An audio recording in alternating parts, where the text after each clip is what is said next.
Evolution and Divine Love is an invitation to reimagine everything from the place where it all begins and where it all returns. Love. Welcome to our next episode of Evolution and Divine Love podcast. And today we'll be speaking from Chapter 4, The Depths of Matter. And the section is called The Aliveness of Inert Matter. And we'll be inquiring into how matter, consciousness, and the divine love interpenetrate, revealing that everything that exists and participates in relationship. So our first conversation will be with Swami Padmanabha, who is the author of Evolution and Divine Love. And following that will be a conversation with Robert Nicastro, who is the director of the Center for Christogenesis. So stay tuned for this very wild and new perspectives on life. So Maharaj, in the title of this section uses the word inert, and it's in quotation marks. So inert matter indicates something that resists change or is dead, and it's perceived to be under inertia, where it doesn't move.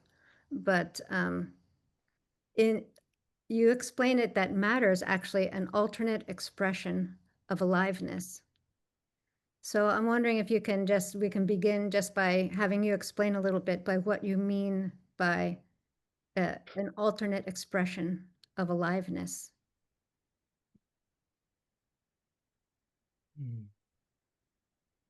Well, yeah, that's the expression I use, right? Matter is just another way of being alive, of existing. Based on our traditions, Gaudiya Vaishnava traditions, expression or way of referring to matter, one of the many words that I use are Shakti, right? Which is a word that can be translated as energy, potency. So the very word Shakti indicates a form of aliveness. The very word potency indicates something going on, something moving, something vibrating, energy. Again, points to something that is energizing, if we learn how to relate to that. So all these words for me are different ways of speaking about something alive is there, no? Because again, inertia, at least the way we tend to conceive inertia, is something dull, something dead. In some traditions, matter has been referred to as brute matter, right? Not even gross, even also gross, of course, gross, dead, inert, brute matter. Instead of addressing it with more, not only humility and respect, but also more realism, and we are approaching a very sophisticated department of existence, which is a Shakti, as something that is vibrant with aliveness, with energy. Though, again, it may express itself in a way that, we are not able to catch that aliveness, but that's not the fault of matter, so to say, but that speaks about our limited capacity in terms of conceiving and perceiving aliveness, right? Because matter vibrates, dances, if you want to speak poetically, and sings.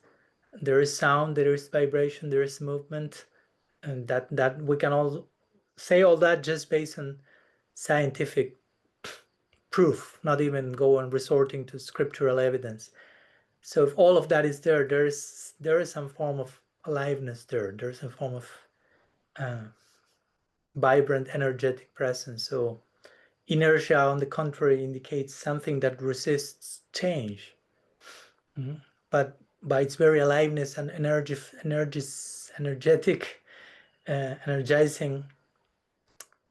existence, matter is in constant movement. That's one of the main points of the book, of course, after having talked about love as ever evolving, God as ever evolving, the soul's prospect as ever evolving. Okay, how matter inherits that DNA in its own unique way, in its own unique form of being alive. So, a few thoughts.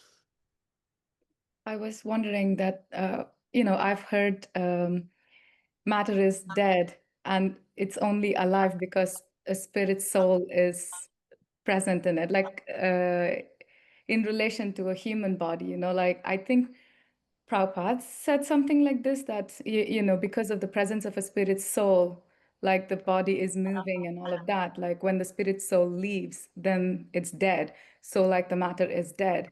I'm wondering like why, like, is there like any, I mean, what's the message in the statement, like, is that really true? Can we really say matter is dead at all? Because you also say in the same section that matter cannot exist on its own separately.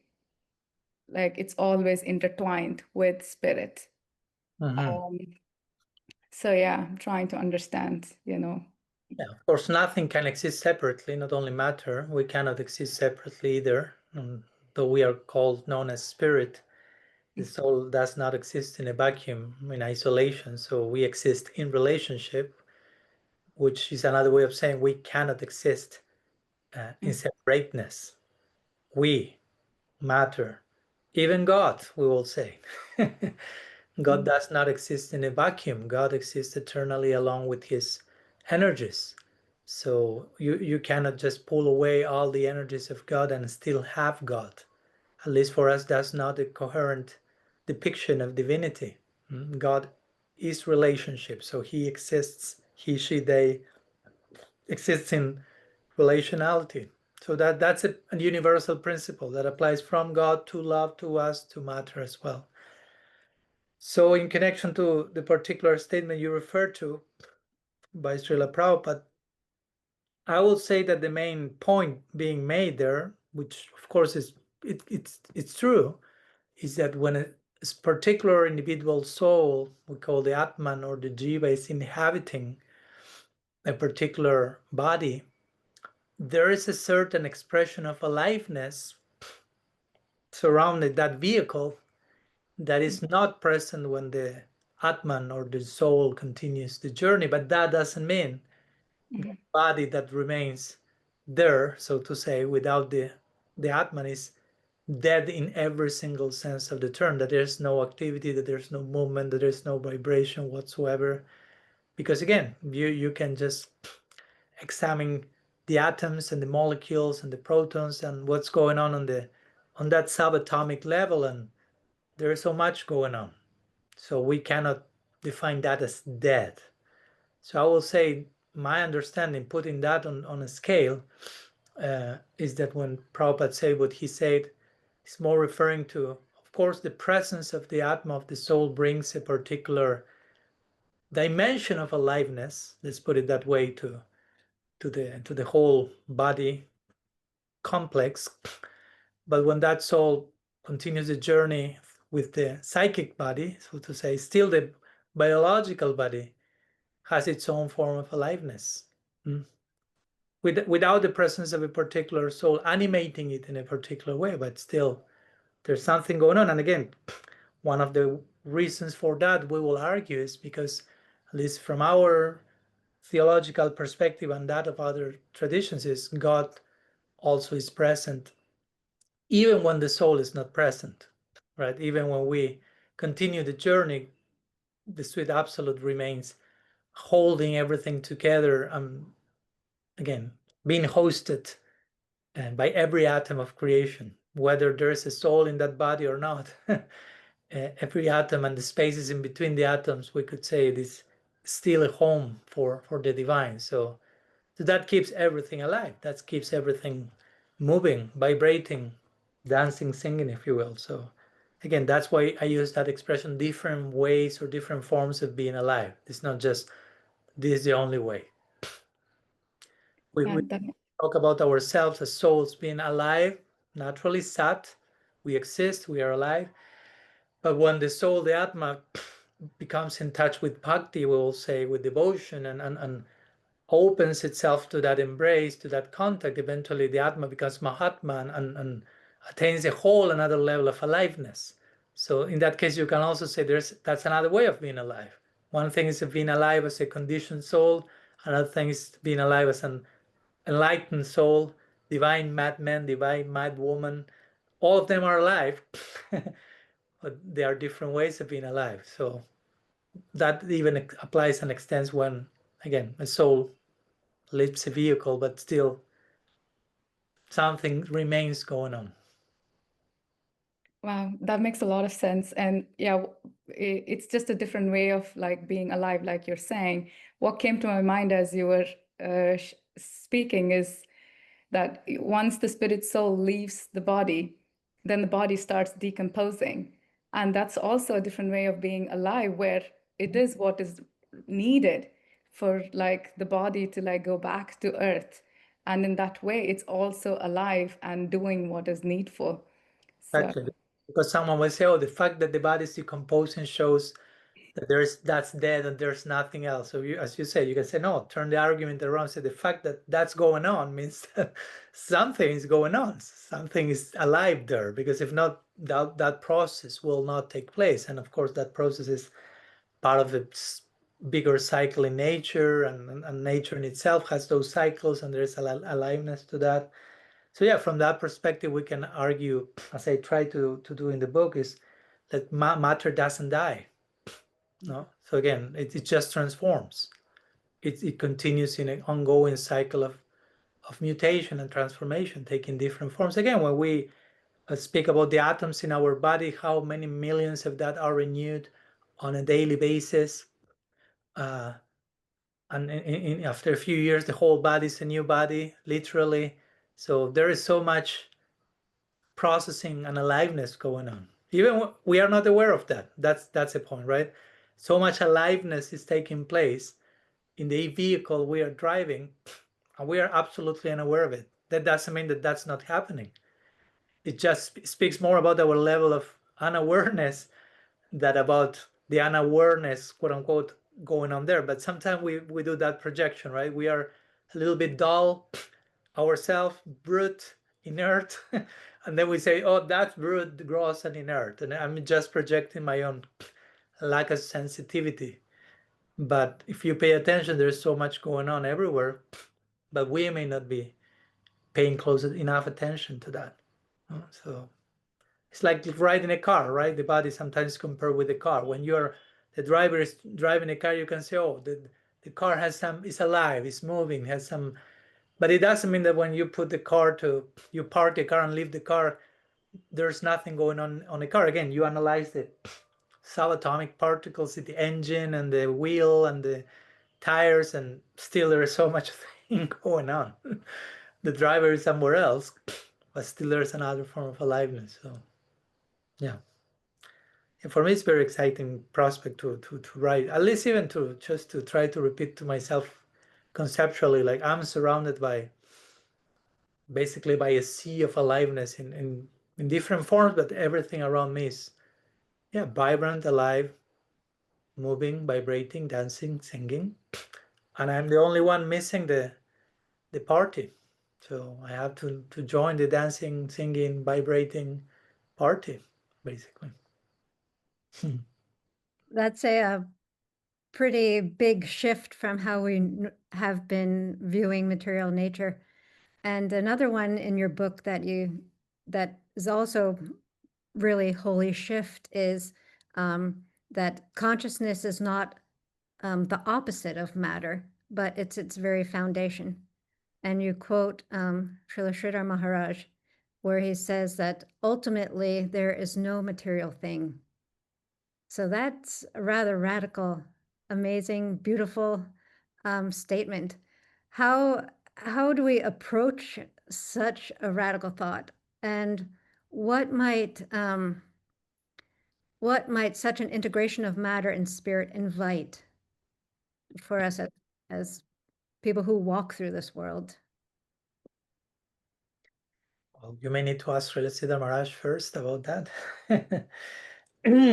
But yeah, he was very remember the first time that I heard those statements from him, it was shocking and confusing in a good way, because yeah, it was quite counterintuitive to how some other narratives that one has been hearing in a more stark dualistic separation between spirit and matter, that they have absolutely nothing to do with one another, which somehow creates its own form of dualism.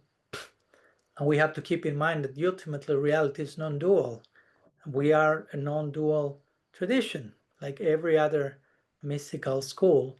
Reality is non-dual, is unified, is akhanda in Sanskrit. Akhanda means without khanda, without divisions, is indivisible, right? So it's all united and interconnected. Even if we talk about us, God, matter, this, that, okay, there is some differentiation, there is some like specialty, no? The beta side of the equation, the different side, but there is a beta, right? There is the non-difference where all are deeply intertwined. So yeah, all this comes from Srila Siddhar Maharaj's book, Subjective Evolution of Consciousness, which is a very suggested reading, and I quote many parts from it in this particular section.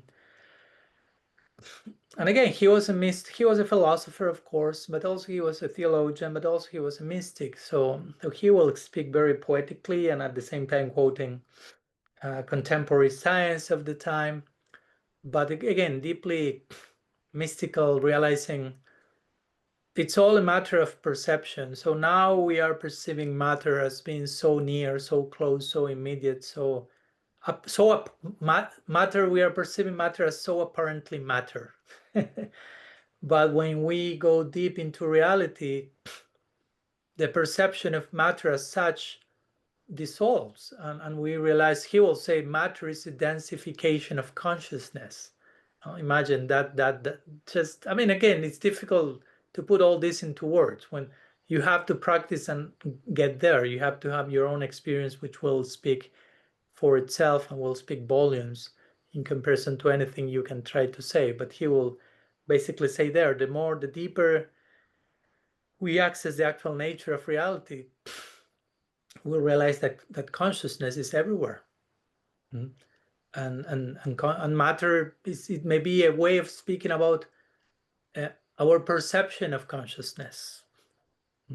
Let me read one line that I quote at the end of this section. I have it here because it's beautiful. He says, when we first differentiate between matter and spirit, we learn that matter is dead and the living entity is manipulated. And he makes the point, in the beginning we learned that, and we may need to learn that. Some dualistic, this and that categories, compartmentalizing reality, putting everything into its proper box, gives a sense of order, control, certainty, security. And probably in the beginning we need tons of that, because we come from a very chaotic, insecure, confusing place. However, he says, as we develop a higher realization, we come to see that matter is also living. So he clearly mentions at different stages we'll perceive things differently. Now, it's not that things are always the same in certain way. There are different perceptions of the same reality. So at an intermediate level of realization, he says, matter is also living, as we have been talking a little bit. At an even higher stage of realization, now we go Kanishka Madhyam Uttam, so to say, we will detect consciousness in all the innumerable shapes and colors in which matter may appear. We are always in the midst of consciousness. Consciousness is all-pervading, but is situated in different gradations of conception. So that's an important line for me. Different gradations of conception. So consciousness is all-pervading, is everywhere, but according to our gradation of conception, our capacity, our inner spaciousness to perceive things, we will see it in a different way, or we will name it in a different way. We may say matter, but what's matter for one person is something very different for another person, even if they use the same word. So, and then he concludes, therefore, nothing needs to be excluded from our understanding of reality. Everything has its proper place. The only necessary thing is harmony. Only our outlook, our angle of vision needs to be changed. he famously will say, change your angle of vision. So yeah, the more we adjust our angle of vision, and this is not just a mere intellectual trick. Okay, I will adjust my angle of vision. It's about inner transformation, growth, realization, grace descending, us opening to that. That's the changing of angle of vision. It's not that someone tells me change your angle of vision and I'm there. It takes hard work. We will call it sadhana. Sadhana is the hard work to change our angle of vision. And at one point, he will say on another part, he says, oh, materialistic science doubts the existence of consciousness. He said, we doubt the existence of matter. No? Like implying, not to say matter, that's not, but at one point there's consciousness so much everywhere that I start to doubt whether I continue using the word matter. Right? Similar to the example that we gave in another part of this chapter between Yoga Maya and Mahamaya, and Srila Prabhupada gives this idea of electricity giving heat and cold, but it's the same energy, just like with different functions, right? But it's the same energy. So if you perceive that energy from the most enlightened place, it will be one thing, and it will be another thing from the non-enlightened place. But we are still speaking about the same thing perceived from two different places, right? So I know it's difficult to think about it, to speak about it, and that's why, of course, we try our best. But at the end of the day, again, there is the sacred practices to attain sacred realization and then arrive at the perception of reality as sacred, including so-called matter. And Prabhupada uses that expression in one part. I remember quoting that in Radical Personalism. The so-called material world, like implying ultimately it's not material as we think it is. But again, he spoke in different ways for different people, as Sweta Debradika quoted before. So again, we have to always bear in mind which is the context, which is the audience, which is the bigger picture, in the scenario in which he's saying those words, what else he said here and there.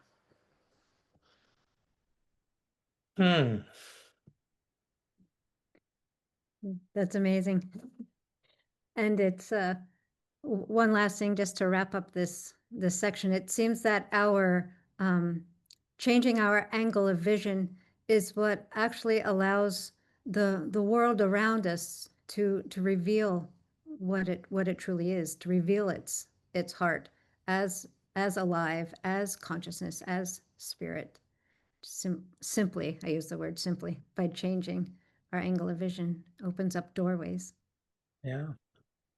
And I always like to relate all this to arguably one of the most important verses in our tradition, arguably one, or if not the most important instruction given by Sri Chaitanya Dev, the third verse of Shakshastakam Trinada Pisunijena Taroda Pisagishna, etc. And again, he's then referring to the grass, to the tree, to all the things that we may on a daily basis label as inert, dead, or even if this is not dead, but it's like, it's just grass, right? It's a tree. I don't even notice their presence.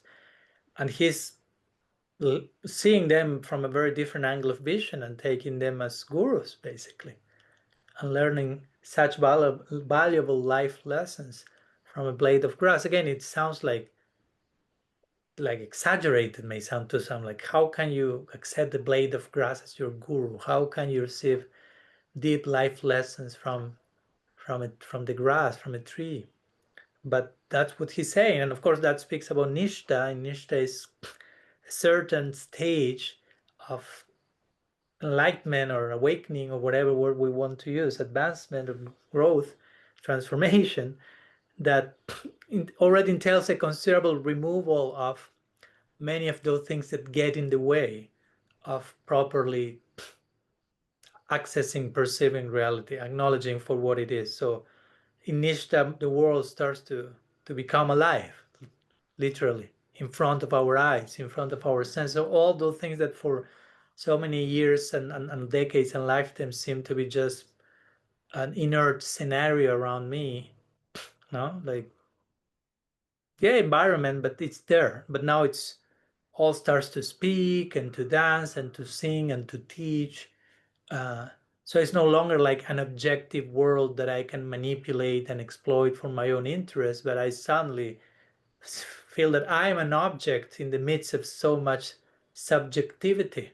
Now, I'm surrounded by people, by entities, by aliveness, and they have so much to tell me, so much to teach me. So, so yeah, what originally we thought, oh, this is just a mere object, eventually becomes a sacred subject. That's the epigraph, the beginning quote of the fourth chapter of this book, right? And an object is an insufficiently interpreted subject.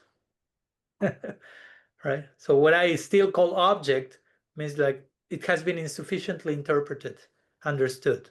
Eventually you realize there is someone there. There is something going on there.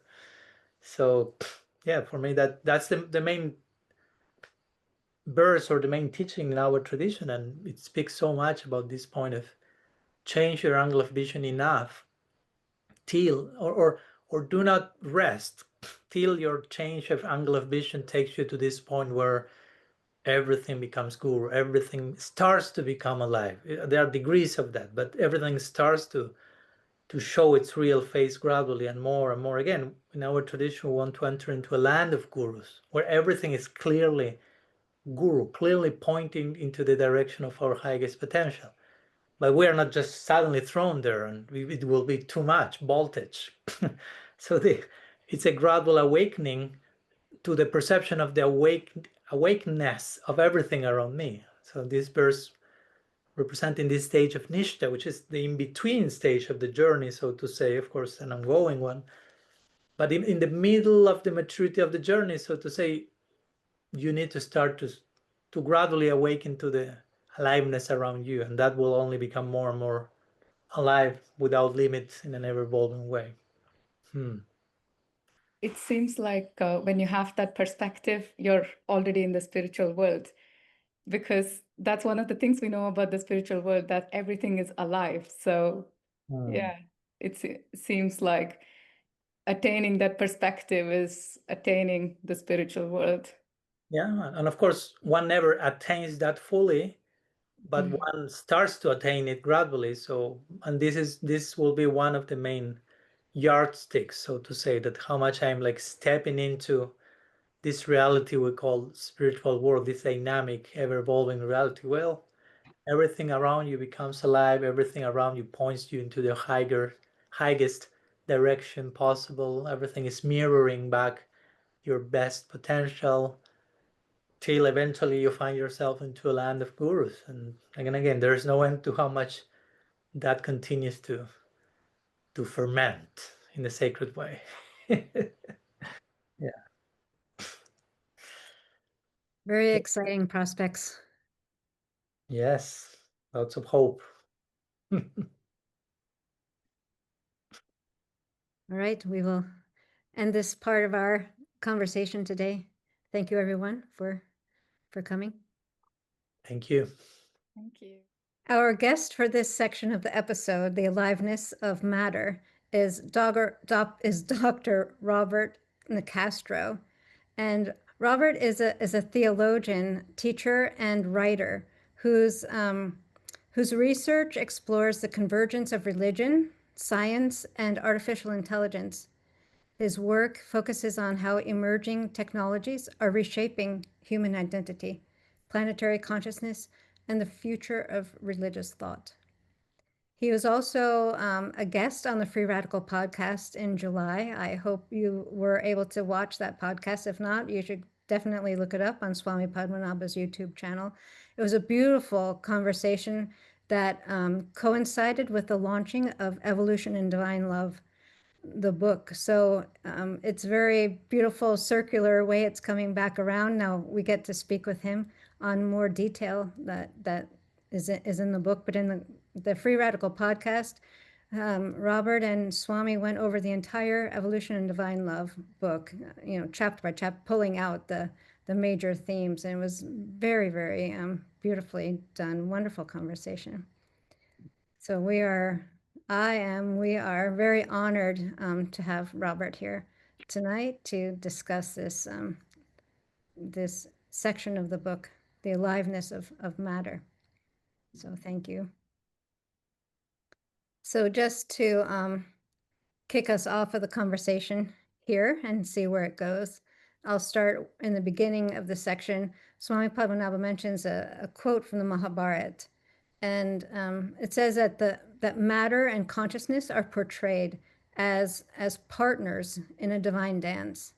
And in Christianity too, creation declares the glory of God. So how might this shared vision of a living cosmos change how we relate to the world, and not as like some separate objective scenery, but more as a sanctuary, the world as a sanctuary? Yeah, that's an important question. And this whole notion of the relationship between matter and consciousness is absolutely vital to transforming how we relate to both the larger world that birthed us, as well as the God who is coming to be. Matter fundamentally is energy, and energy inherently signifies vitality and dynamism. So this whole notion of the interrelationship between matter and consciousness challenges, first and foremost, what I would consider the foundational Western assumption that matter is inert or dead, that it's a misconception that has shaped and that continues to shape everything from our cosmology to our ethics, to our living reality in which we live and move and have our being. So if we really believe that there is something vital to every element of existence, then we have to emphasize that there is a radical alternative to that foundational Western assumption that matter is inert or dead. There is something that is future-oriented here that suggests that matter isn't finished. It's becoming, we are becoming. The cosmos is not winding down, it's winding up. It's moving toward greater complexity, greater consciousness, greater love. So what happens when we realize that the material world isn't finished, it's not a fallen realm as so much of our Christian tradition has painted it, and therefore it's not something to escape from, but it's the very medium through which creativity, compassion, and empathy continue to unfold. So what would that mean for us who actually begin to take it quite seriously? I think it would mean that we actually tear down all boundaries between science and religion and consider them as two ways of knowing the world completely and comprehensively, because science deals with the material dimension, the outward dimension, if we want to separate them, at least for the sake of conversation, and religion deals with the interior dimension or consciousness. So those boundaries would have to be abolished, and a more integrative framework for understanding both would need to be established and therefore lived, which would mean that religious boundaries would be excised as well. And revelation, therefore, understanding God in life, in matter, in us as the carriers of divinity, the carriers of the Spirit, would not have have revelation in that sense would not be claimed in any final sense by any religious entity or institution, but the cosmos would be the primary space of revelation, and our institutions would be the cherished keepers of individual ways of expressing it in unique and powerful ways.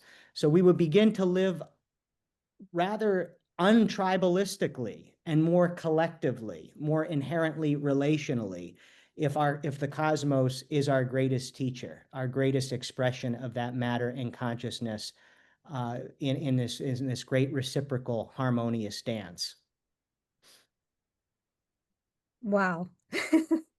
That is such to me, that is so enlivening and such a beautiful vision, and it's so exciting if we can actually embrace this perspective and really do tear down the walls and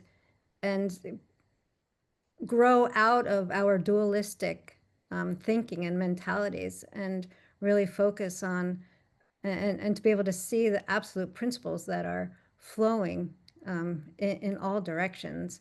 Wow, thank you so much for that. Yeah, this whole section I found very exciting and full of aliveness. It really gives me hope to think of the prospect of material energy as really hosting spirituality, and that there's not a difference, like you're saying. And in this section also, it's described like as a continuum, and you just described also like religion and science in a way is part of the same continuum. So yeah, thank you for all of that. Really amazing. Yeah, I was thinking, like, with the religion and science, what you were saying, that they have to like break their boundaries and come together. And just recently, I was like thinking about it, how learning through the lens of science, learning about matter and everything, like just the details, how science explains how, things work in nature, or like, matter. It's fascinating. Like you see, even the pictures of universes, what's there in our universe, like that's massive, and it's just like so fascinating. I feel like if we remove that and just go like have the religious view, we miss out on so much. We miss out on all these aspects that make us like put us in awe and wonder. And that is the key language at base. Science in its heyday, and it still has the potential to reclaim this, and it does. It really reveals that the whole of the whole is all about awe, wonder, and mystery. But when and even in theology, when we begin to explain that away by upholding rigid certitudes or frozen dogmas that we think can be excised out of a specific time period and superimposed onto our own, it gets us into trouble, and we begin to lose that majestic majesty that is cosmology. So I often say, and this is not original to me, but it is something that I think should be repeated over and over and over again. Science, when it's opened up to its depths, is the spiritual director of the 21st century, because there is absolutely so much inherent unknowingness that can lead us to new horizons of insight that are yet imaginable. And that horizon, the horizon of horizons, we would name in the Catholic Christian tradition, and certainly in others, God. It's that mystery that all religions are to point to, but that no religion is to claim as its end. And that's something that I think we have lost across the board. And we definitely need to not just reclaim, but renew it, and renew it in spades, so that it's attractive, it's coherent, and it compels us to live better and live meaningful lives. So I really appreciate your picking up on that awe, wonder, and mystery that's so important for both of these, this religion and science, not just dialogue, but integration. Yeah, like all of them like exploring the same thing, And like just on the same topic, actually, I had a question as I was like reading the section where Padmanabha Swami talks about, he's actually quoting EDL in relation to like quantum theory. So he says something about, like he's quoting her saying, matter is stuff of this universe or something like that. So like I'm curious, like what would you expand on that? Like, do you know what do you think it means? What are your thoughts on that? So it's a very Teilhardian concept, and as you know, EDL is one of the leading proponents of Teilhard de Chardin today. And my humble interpretation of Elia there is saying that spirit and matter are so interrelated that as the evolutionary process continues to grow, continues to develop, we see consciousness rising in proportion to the level of complexity of matter. So in other words, spirit as the fundamental depth of that energy that drives life to fuller complexity, fuller union, is the higher portion of matter. It's not separate, in other words. It's what matter is continuing and able to become in its infinite potential. So the stuff of life is spirit coming to be through material complexification, or through greater relationality. So relationship, consciousness, moreness, potentiality, and love to the fullest degree possible is the name of the game. And it is what colors it gives the pale skin of science and the pale skin of theology its color and its detail. And I just want to make clear, again, I'm not saying that when they exist and do their best, they don't have so much to offer us. They do.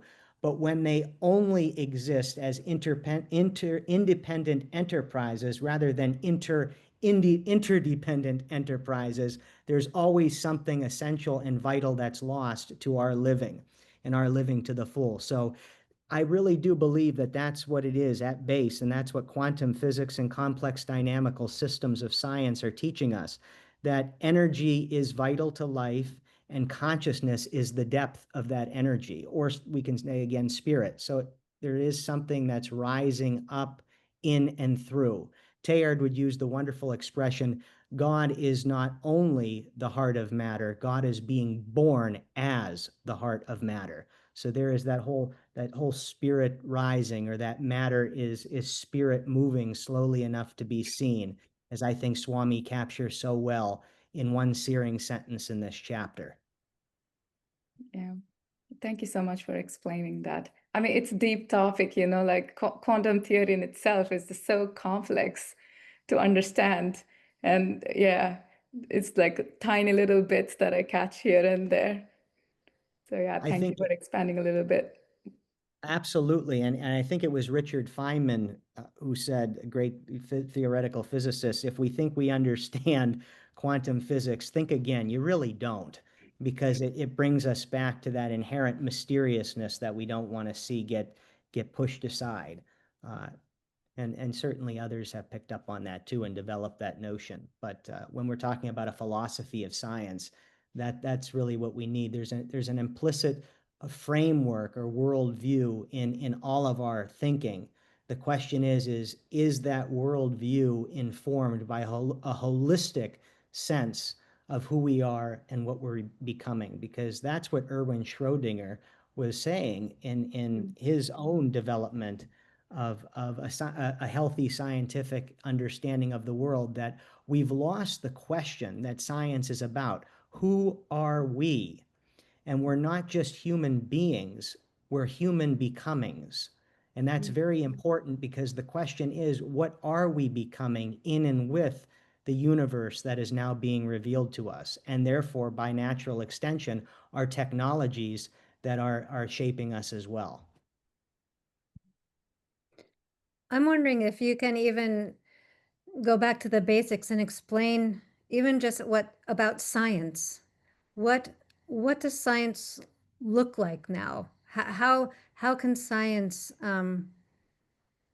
step up and become the partner to religion and can become the helper of it? What does that kind of science look like? Is it still in the laboratory? Is it still based on hypothesis? And you know what I mean? It's like I might have a certain limited view as to what science is. So what do you mean by science? Science is an activity of knowing, and religion is an activity of loving. So I think when both come together and form that unified and reciprocal relationship, we have a great starting point for how we can conceive of our understanding of reality anew. And I would never want to tell science or scientists what to do in the lab, because I think what they do in the lab is vital and important, and that should be done and done well. The scientific method is there for a reason, and it should be followed so that we can home in on data and get the best possible quote unquote objective truth as possible. However, there is a framework of thought, a way of thinking about matter that is involved in the interpretation of what that data might mean. So when it becomes only a materialistic understanding of truth, then we begin to create these divisive relationships between what theology could offer in terms of informing that understanding of materiality.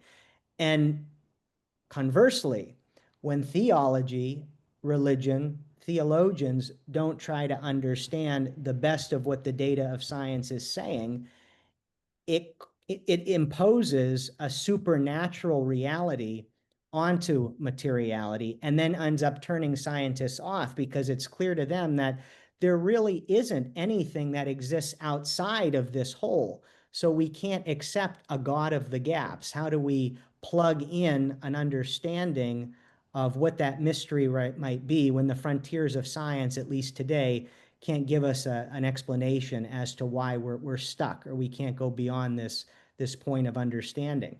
So I like to summarize it like this. If science is about an activity of knowing or knowledge, and religion is about an activity of love or loving, then together they form this interdependent relationship that says we need science without materialism and religion without supernaturalism. And together it takes us back to what we know about consciousness. How then in the lab can we trust fully our minds as it interprets data and gives us a metaphysics, a way of understanding the world that can guide theology in its understanding of what is that depth of meaning that continues to plague us. What are those anxieties that stir us and get us out of bed in the morning and that demand a response? So I would say that science definitely has something to teach us about renewing what we mean about the depth of life, and theology also has something to teach science about that there is something more to this life. But we have to both be thinking science and theology and religion, again, by extension, needs to be thinking through a common lens of understanding, not to homogenize perspective, but to enlighten and enrich it. I really hope I answered your question. I know that was a long-winded way to get to it. No, that was great. And it seems like, do you think there's a language? Do you think there's a language exists that will help that those two things come together? I think that's an excellent question and something that I've been thinking about for quite some time. The language is the barrier, actually. So we need a new language that this evolution understood holistically and expansively as the rise of consciousness as life continues to complexify, requires a new, more holistic way of thinking and expressing what we mean by holism, relationship, vitality, dynamism, energy. So the frameworks are being developed in science and in religion, but right now there's not enough integration between both of those dimensions that can give us a language that can be true to what happens in science and also true to what happens in theology. We want to maintain the methods that are used, but we also want, in the end, to have a meta-narrative or a larger story that can be told that can bring all of this together and make sense for a scientist who still believes in God and participates, say, in any liturgy on Sunday, make sense of what's happening in the lab on any given day of work. A scientist who studies carefully, for instance, quantum physics, and is told at liturgy on Sunday that God is a supernatural being, creates a cognitive dissonance that's not helpful. So that's what I mean by a meta-narrative, or a new language that can be used to bring together both disciplines while still allowing them to do their job and do it well, with the autonomy and independence that's afforded them. So I do think we need a new language. We're not quite there yet, but we are beginning to develop it in the philosophy, and hopefully theology and science can integrate that into their way of doing their work in the day to day. Yeah, thank you for that response. Yeah, I can see that's a huge challenge, and it's always language that is a barrier that creates the boundaries and the boxes that we all live in. Even for our own experience, if we don't have the words, then it's hard to experience something we don't have the language for. So And it's yeah, about creating a new mythology too, right? I mean, mhm, yeah, we're people of story, we're people of myth.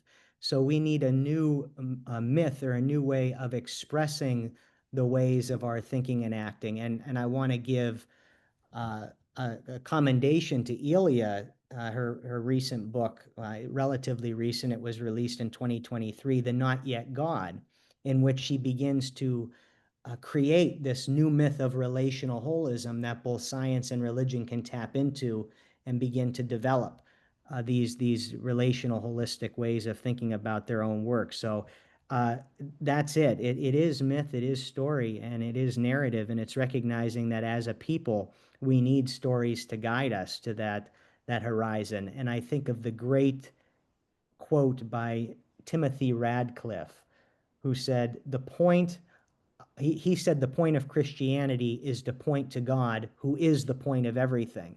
But we can modify that a bit to say the point of any religion is to point to God, who is the point of everything. And the same thing is true of science as well.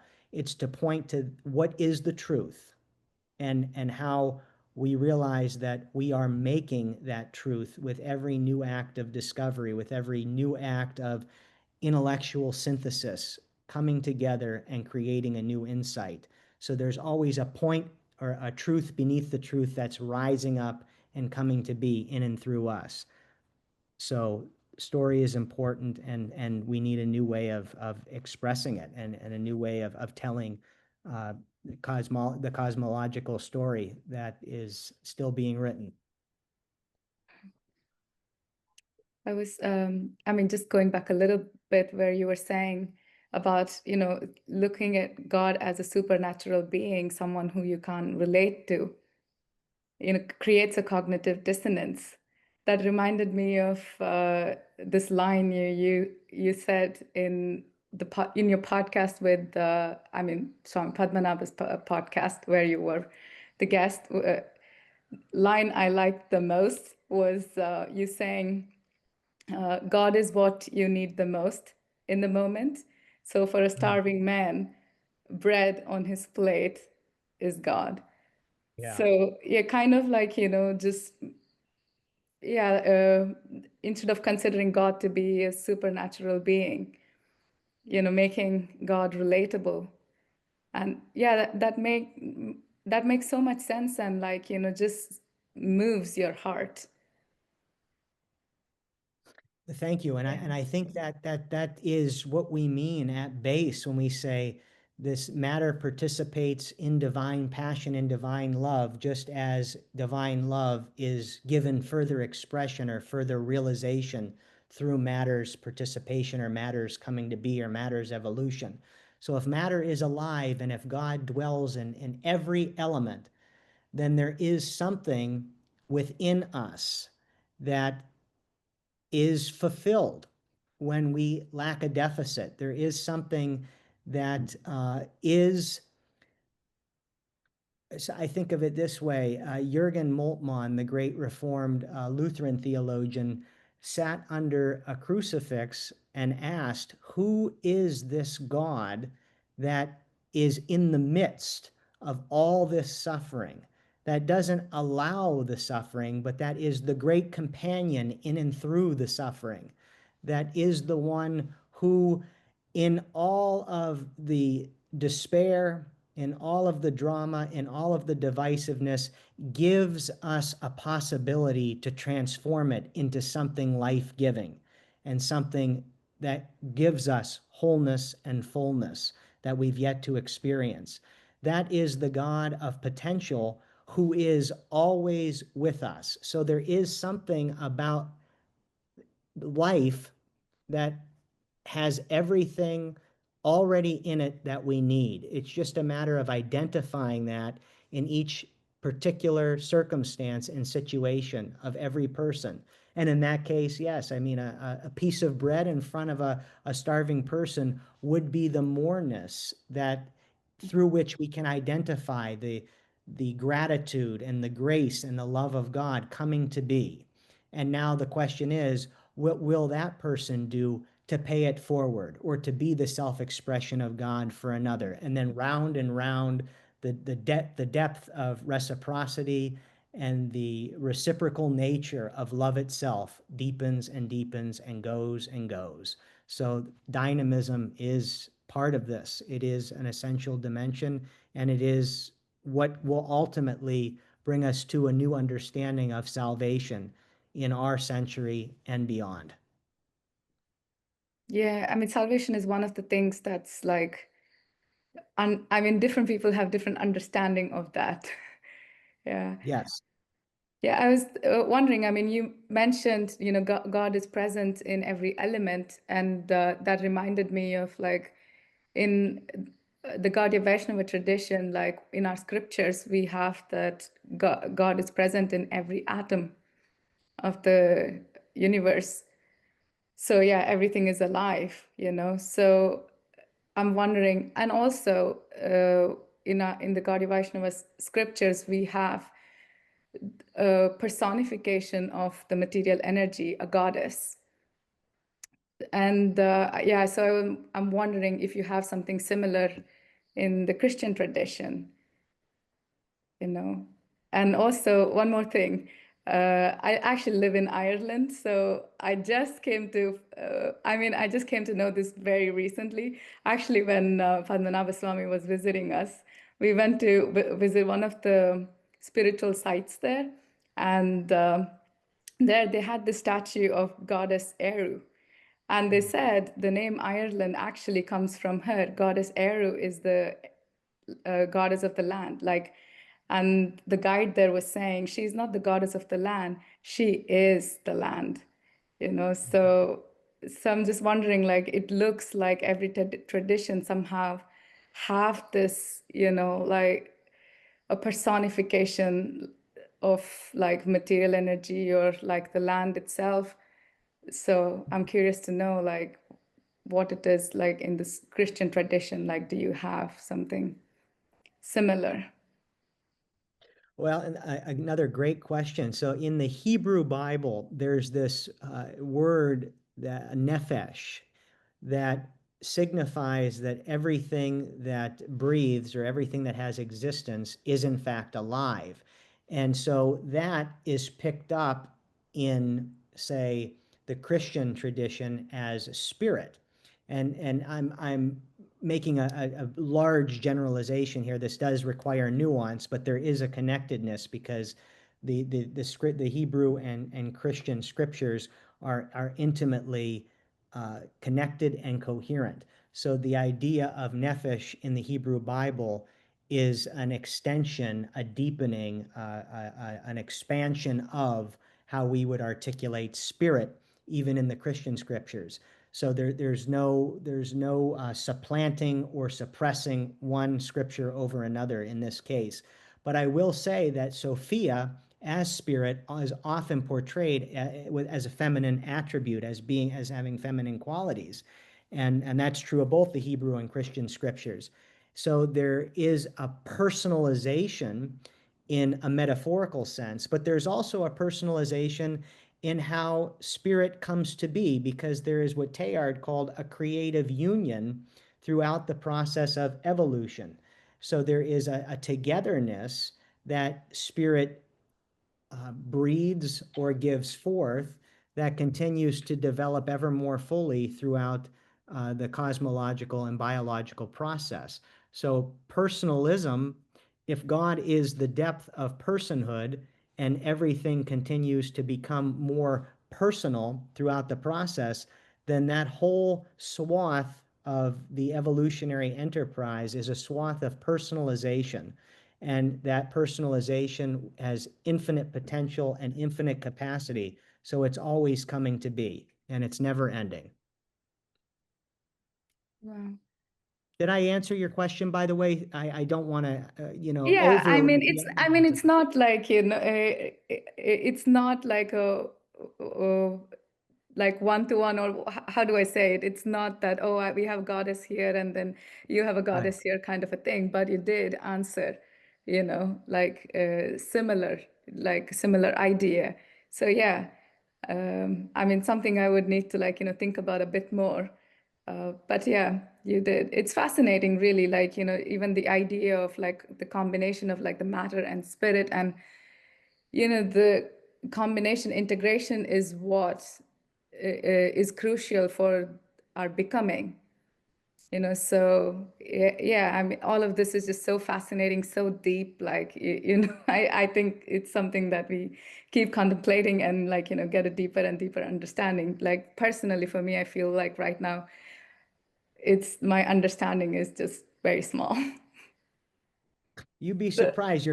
I used to say to my students that the questions you ask reveal more about the depth of your knowledge than the answers themselves. So your questions, right, tell me that you're more insightful than you think you are. So for that, you should be grateful. And not grateful to me, but grateful to your knowledge and your depth of experience. Absolutely, yeah. Thank you so much for that. And I'm wondering, at the risk of being reductionistic, do you, as far as bridging the science and religion, and really unifying those things and more into our own daily life for practitioners, do you see that like the concepts, the ideas of potentiality, becoming, and how God is embedded within every atom? Would you say that those three things woven together are like at the core of what will help us evolve consciousness-wise, as far as unifying matter and spirit, to be able to see and understand that every atom is a host of spirit. There's nothing separate there, that at the essence of all matter is spirit, and that we are in a constant process of becoming without a fixed maximum, that the potential is always ever present and always ever expanding. You think that those concepts are at the base, I would say, of something that will help us progress into this new way of thinking? I do indeed. And this goes back to the type of new language or new story that we need told and told and told again and again and again. It takes probably at least 40 plus times before something new, a new concept or a new theory is habituated in our consciousness and then is able to be embodied in a lived way. So Ramon Panicar, the great Spanish mystic, used the word cosmotheandrism to get to the heart of what you're asking here, that we begin with a whole. We don't begin fragmented. We in an illusory way, we fragment reality ourselves, but there's only wholeness that's moving from wholeness to greater wholeness to greater wholeness to greater wholeness to greater unity to greater unity to greater unity. And so Ramon Panicar, with that holistic scientific worldview in mind, coined the term cosmotheandrism to describe the cosmos world, in other words, God and person, as three irreducible and integral dimensions of one constant flow of becoming toward that greater wholeness, greater wholeness, greater wholeness. And in a similar way, and therefore not disconnected way, Teilhard de Chardin used the term omega, which is the centerpiece of his vision that describes God, or this principle of connectivity, greater unity within this evolutionary process, is not just a future endpoint, but a present reality now driving all of this forward toward evolution. And he quite nicely was able to frame this in a coherent way with the best science of his day by giving this omega principle four fundamental attributes. One, he believed it was autonomous, so it exists independent of this evolutionary holistic process while working through it, almost like an attractor pulling the entire system toward greater order. He believed it was actual, so it was not just a future possibility, but it was present now. It was the depth dimension of this moment, and that's what he also meant by it was autonomous. It was intimately connected, but separate only in the sense that there was always more within the process that it was incubating. So it wasn't separate as in outside of, it was separate as in this is the depth dimension of the infinite potentiality. The third attribute was he believed it was irreversible, that what emerges in this process, in this flow of consciousness, this deepening holistic sense of life, is preserved forever. Nothing is lost. And at the same time, we can see quite clearly that evolution creates genuine novelty. So everything that went before it is preserved infinitely in this divine wisdom, this divine mind. And then through that preservation, new possibilities exist that can be birthed by us through our intellectual synthesis, or our discovery of new knowledge, new truth. And the last attribute he believed was transcendence. Now, note well, I'm not saying transcendent, I'm saying transcendence, that there's this whole process is more than the sum of its evolutionary parts. The source of more being that appears at each new level is what we would describe as that transcendence of the process. And Alfred North Whitehead would use this sentence to describe that the source of the evolutionary process is more than the sum of its parts. The many become one and are increased by one, which would be God as that potentiality that enables that moreness, but then God is also the recipient of what that moreness is. So it's this constant feedback loop, this constant cycle that becomes ever more mysterious and awe-inspiring. And I really see that that the moreness and the very thing that draws God into his next phase of being is love. That's right. What draws him. That is the moreness of being, the moreness of becoming, is love itself. I would say that's absolutely true, and we can see this quite clearly even on a personal level. When we're truly in love with someone, I think we could safely say we always want them to become more. We want them to live into their potential. We're not self-satisfied with ourselves, nor do we want anyone else to be complacent in their own complacency. we want to always love someone into greater being. So love takes its greatest expression in a moral injunction on the level of the human person, I would say.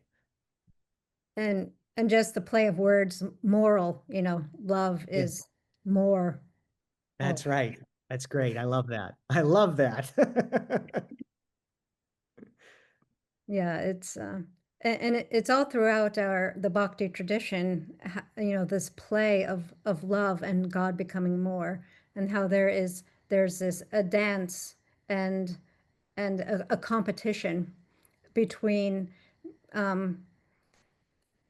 the lovers of God becoming more beautiful, God becoming more beautiful, and then lovers of God loving him more, and then because of that love, he becomes more beautiful, and it's a never-ending competition where no one ever admits defeat, is how it's put in our tradition. That's fantastic. Yeah, it's so many, it's so rich with commonalities that, yeah, it's really, really beautiful how, yeah, the flow is there, and in our traditions there's stories where all of these things are dramatized, God's life, God's drama, his play, his Leela, where all of these things that you are speaking, Robert, are actually on display in God's everyday life. But if for our tradition a problem is or a challenge is, we think that is an isolated existence somewhere else up there in the sky, somewhere on some planet, in some cosmos somewhere, as opposed to the reality of it, where God is here present in each and every atom, how both of those things are true.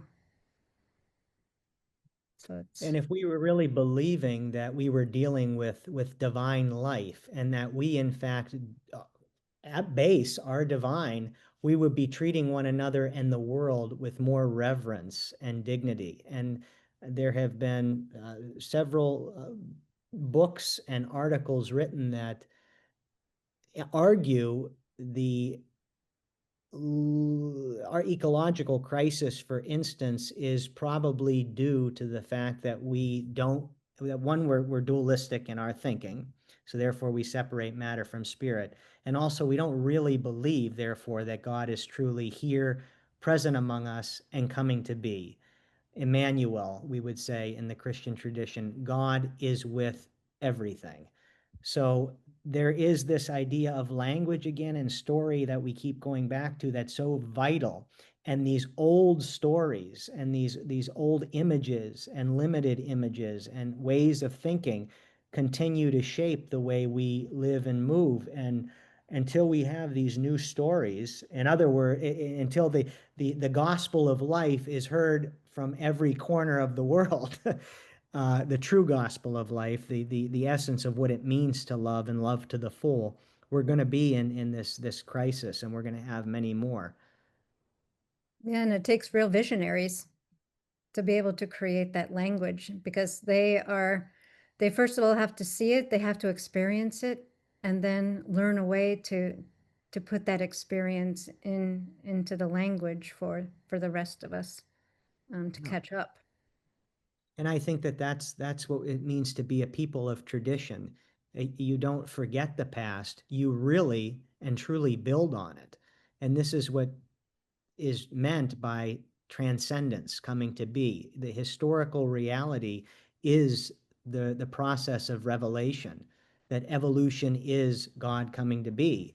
So how we have if we really have a deep historical memory, then it will allow us to preserve and build on or transcend that which has come before without losing the essence of what actually gave us the best of our cherished beliefs.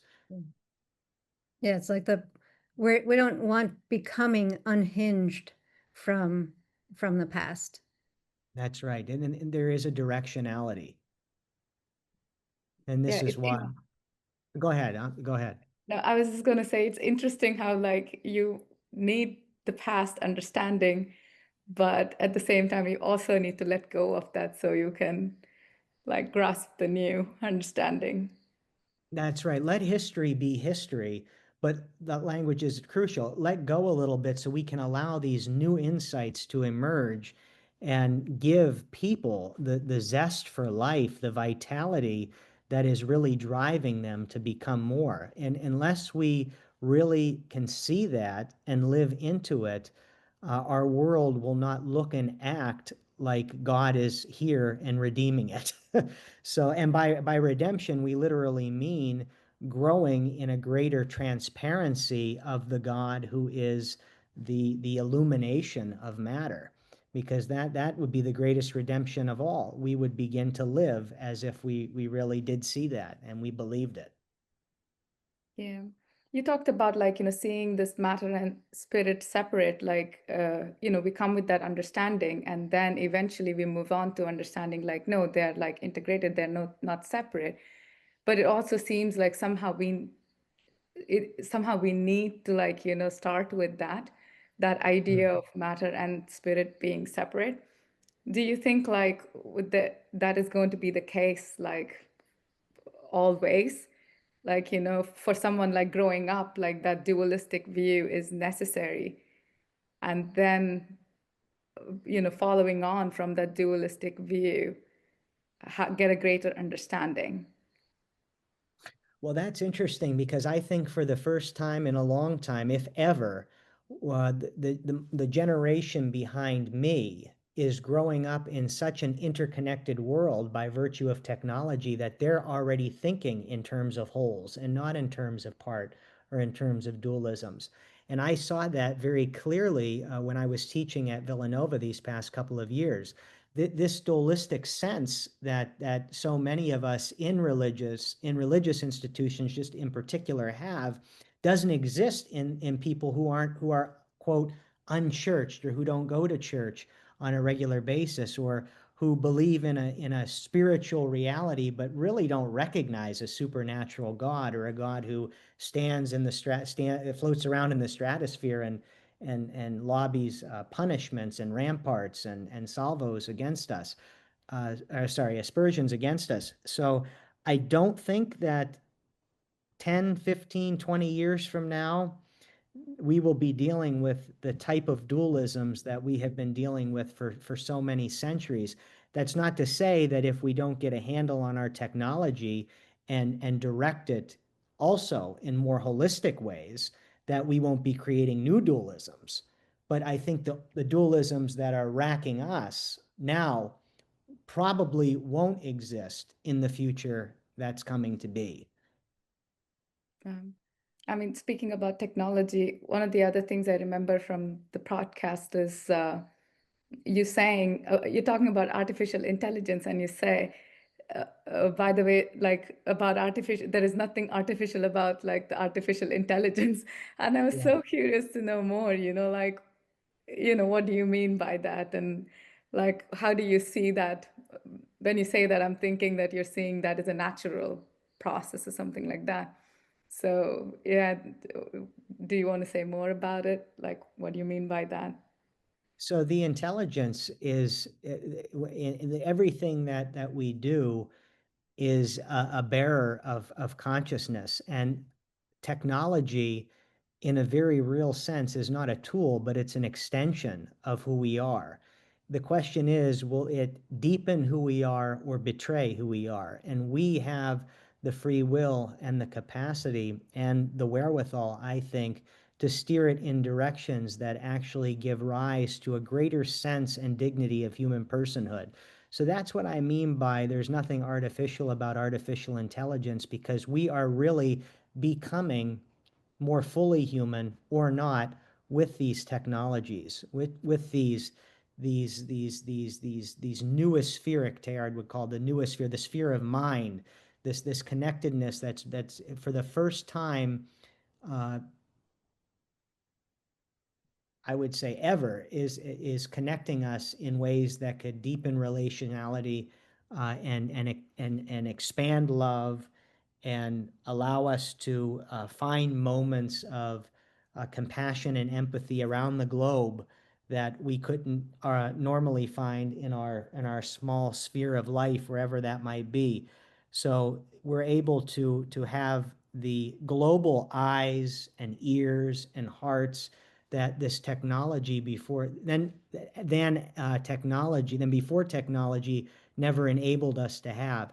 So that's what I mean by there's nothing artificial about artificial intelligence. It's actually extending our biological capacities, our intellectual foresight, to be more mindful of those who might be on the margins.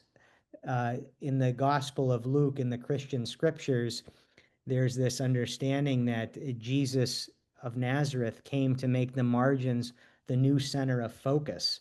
So imagine if we could use our technologies, our extended intelligence, to identify those on the margins and make them such a focal point that we become the bread on the plate of a starving person for those people, and give them new reasons for their hope.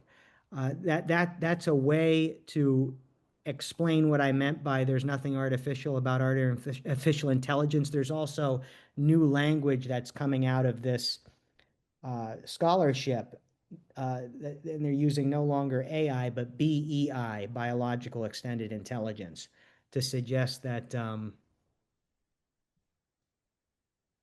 the artist is in the art. Wow, that is so interesting and does make a lot of sense, the extension of our intelligence. Yeah, thank you. And therefore, a greater actualization of divine life. So it's all about directionality, and it's all about scope of thought and depth of love. The Lutheran theologian Philip Hefner wrote this great book on technology and human becoming that encapsulates a lot of these ideas. It's very well done, a bit dated, but still bears much significance and great potential to be advanced in light of where we're going with these developments in AI, or AGI now, artificially generalized intelligence. So many acronyms now. BEI, AGI. I can't keep up. And I don't throw those out to confuse. I just throw them out to really make clear that evolution, if we don't keep pace with evolution, it will outpace us. And we have to, the theology and science really need to come together and get into the discussion coherently, so that we could create a holistic ethical framework around these technological discussions, and steer them in ways that can deepen human personhood rather than dominate it or betray it. Teilhard used the language, we don't want our technologies to become uninformed by love and therefore have mechanization without spirit. So we don't want to lose that sense of what gave rise to these in the first place, spirit, and therefore what's still calling out for greater expression, spirit. But it requires a great deal of thought, and a great deal of synthesis, and a great deal of vision. We threw that language out too, for it to bear that longevity. Yeah, it seems like this need for greater expression, or like moreness, like could go either direction, and like, yeah, to me, it already seems like it's outpaced, Right. Yeah. Well, and that's why free will is all the more important here, because if everything is energy, consciousness, and God is the depth of energy, consciousness, then we have the capacity to give rise to greater expressions of energetic union, or greater expressions of illusory fragmentation. I say it this way, and this is a graphic image, but it's quite real and true. Energy, both how would I say this now? Well, electricity, we'll say it this way, electricity both powers an electric chair, so it can take life. Electricity also gives life in other ways. So how we steer it, how we give it, how we stay true to the fundamental law of love that we see driving the evolutionary process before self-reflective consciousness, you and I, is vital to what the world will become, and therefore what will happen to the ultimate life of God. And I say ultimate life of God because we are simply foolish if we believe that life just exists on planet Earth. God is always a God for a world, Ramon Panikar said, and there are many worlds in which God is seeking to become more enriched and have fuller existence. So we have to believe, we have to be humble, but we also have to think big enough so that we don't betray God or our own human giftedness. Yeah, that's those are amazing and really vital points. And one thing when you were speaking also, Swami Padmanabha was on a podcast of Ilia Delio's several years ago, and they were talking about technology and things, and it came up, I think Maharaj was saying how if our evolution, if our humanity doesn't evolve, then technology will outpace it. And that people will become satisfied with relationships with technology. Right. That they won't pursue relationships with humans if we don't evolve our humanity along with technology. So we Right. can. And many sociologists are very concerned about that point, that we're becoming flattened out by our technologies because we're not engaging in them with contemplative depth. So that's a real concern and something to be mindful of moving forward. Yeah, and this is kind of related, but it's slightly different aspect. One of our teachers, B.R. Shridhar Maharaj, he speaks of grades of conception. And in the Christian language, perhaps it could be seen as degrees of participation. So it's kind of along these lines, degrees of participation in divine vision. So I'm wondering how we can cultivate such a perception that isn't just a intellectual kind of assent, but as a way to deepen relationships, to see things as grades of conception and degrees of participation. So a great question, and I will answer this with 5 degrees or 5 elements of a holistic vision that I think it would be a remarkable starting point. And these are by no means exhaustive.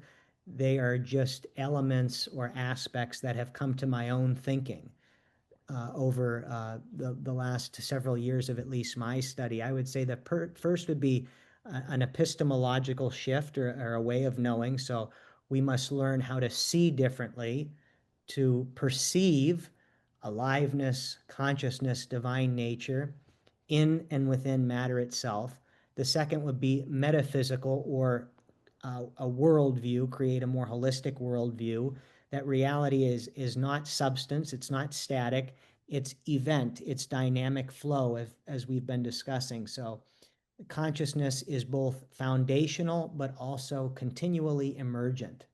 Matter and spirit are not dualistic opposites, but they're extremely complementary expressions of one holistic reality unfolding and unfolding and unfolding. The third would be cosmological.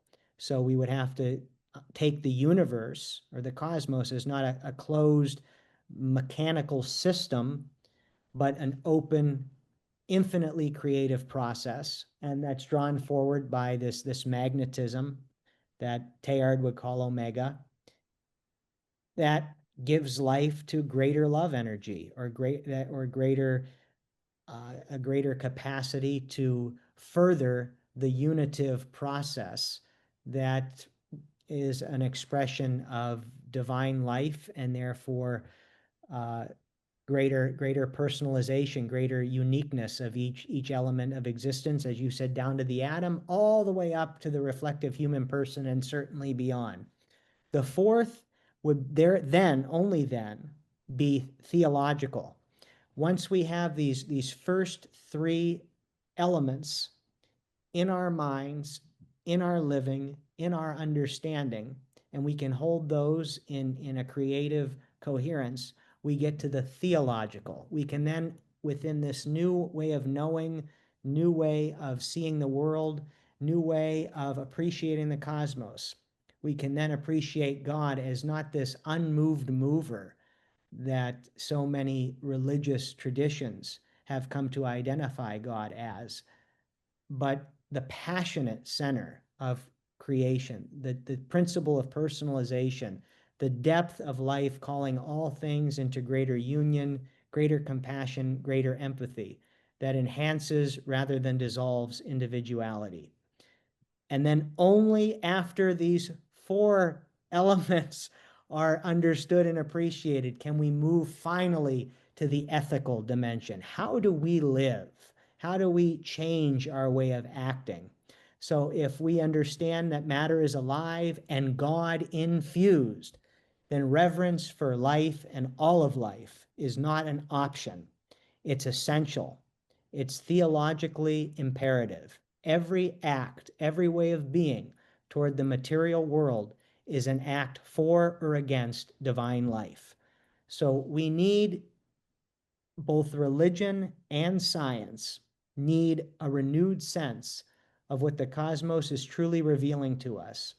And therefore, we need to move to a larger and more holistic vision that cultivates a sense of trust and hope in the evolutionary process, and that offers a more coherent and creative way to understand nature.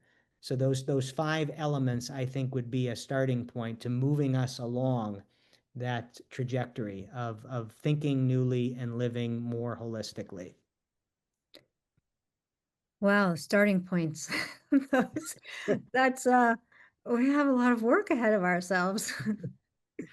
In And it just speaks to every important dimension or discipline that colors our narratives. So those five would take those five dimensions would take the creation of a new narrative seriously and begin to develop that narrative around them. So Yes. that In our tradition, there's this word called sambandha, which means relationship, and conceptualization. So how everything is, one thing is related to the other. So I think this is very, related to what you're saying. There's sambandha, and then abhidheya, which is the practice that's based upon all of the connections that we have made and all the different ways that you are speaking. Those initial four yes. aspects, and then after abhidheya, which is the practice, how do I live that in the world? Then there's the prayojan. What does the goal look like? Not that it's just a goal-oriented thing, but what will where will my practice lead me? Right. And how will it unfold in that direction? But yeah, that we have to have the conceptualization correct first. Otherwise, as it's explained, it's like a mathematical calculation where you make the mistake in the beginning, then even if you have everything else right after that, it's skewed. Your Right. answer is going to be off. So Absolutely. what we do to God, the image, how we have portrayed him, her, them, because of our misunderstandings and misconceptions of the quote unquote lower things, of how things are related to each other. We've done such a disservice to divinity, really. Well said. Yeah, it's also because we don't try to understand ourselves or the matter around us and have this idea of like God being a supernatural being. So we're just missing the basic, we had this discussion very recently about, how self-discovery comes before discovering God, or like through the self-discovery is how we discover God. Right. Wonderfully said. Across the board. So we have come pretty much to our 1 hour destination, and wondering if anyone has anything that they would like to add during this before we wrap it up for today. Okay, I'll take that as a Well, I will say, first of all, thank you so much for having me. This invitation is both an honor and a privilege. And I think it would be important to end on a one-liner that I hope sums all of this up holistically and coherently as we've been discussing this last hour.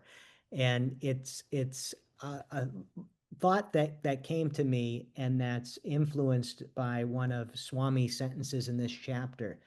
And it's this: if matter is music as he describes it, and consciousness is its inner melody, then Teilhard helps us hear the score.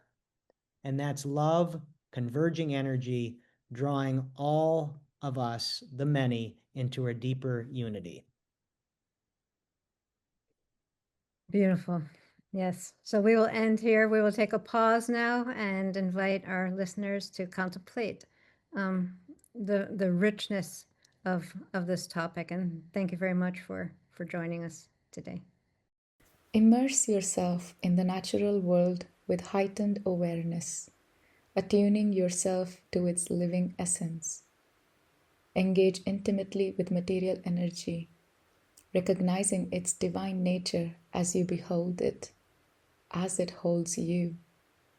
Embrace a tree, listen to the birds, and glean wisdom from a simple blade of grass.